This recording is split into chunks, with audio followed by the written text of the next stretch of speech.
من سارا هستم، مربی شما و اینجا استدیو کانو.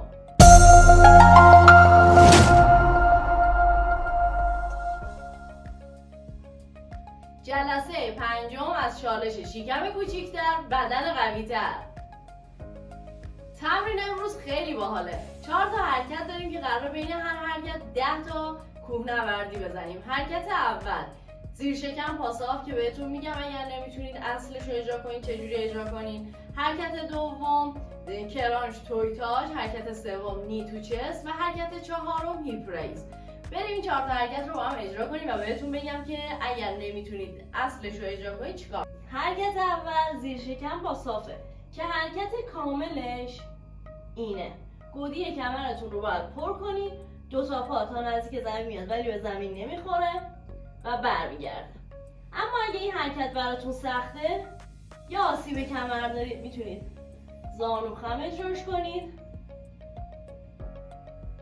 یا 2 تا پا رو بالا نگه دارید، یه بار پای راست بیاد پایین، پای چپ وقتی برگشت پای راست. این از حرکت اول. حرکت دوم توی تاچه، کرانچ توی تاچ که اگر میتونید پاتون رو صاف نگه دارید که عالی.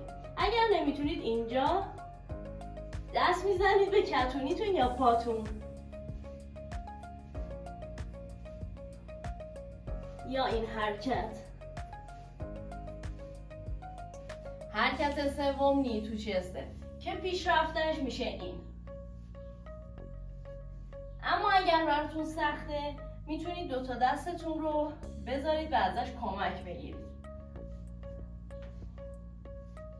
اگرم جفا براتون سخته تک پا بزنید، یه بار پای راست یه بار پای چپ.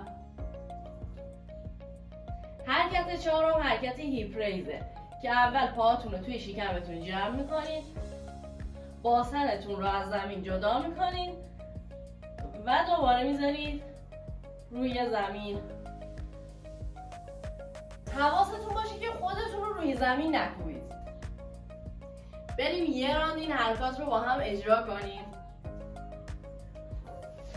حرکت اول زیر شکم پاساف 10 تکرار.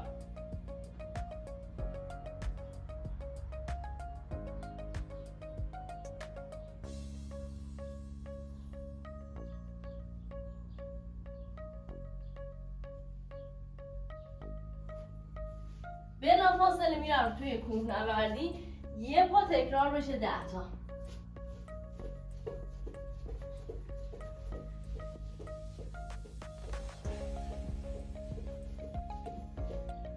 حرکت دوم کرانچ توی تاج.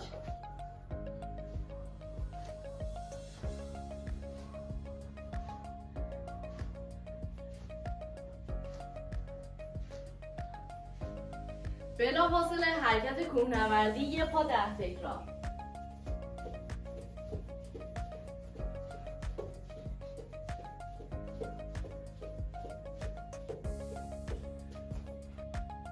حرکت سوم نی تو چست 10 تکرار.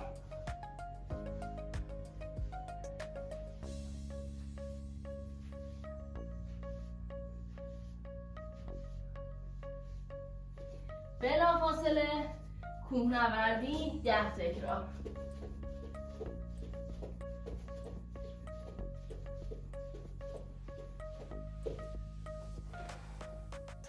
و حرکت چهارم هیپ ریز 10 تکرار.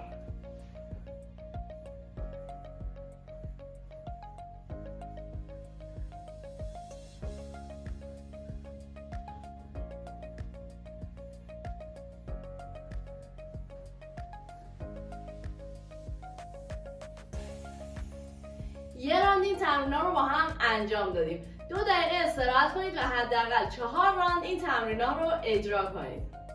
یادتون باشه اگر در کنار این تمرینات یه رژیم خوب داشته باشید راحت‌تر به تناسب اندام میرسید. هر سوالی اگر در مورد تمرین یا برنامه غذایی داشتید حتما از من بپرسید. شماره تلگرام رو این زیر میذارم، میتونید بیشتر با من در ارتباط باشید. تا جلسه بعدی، خدا نگهدار.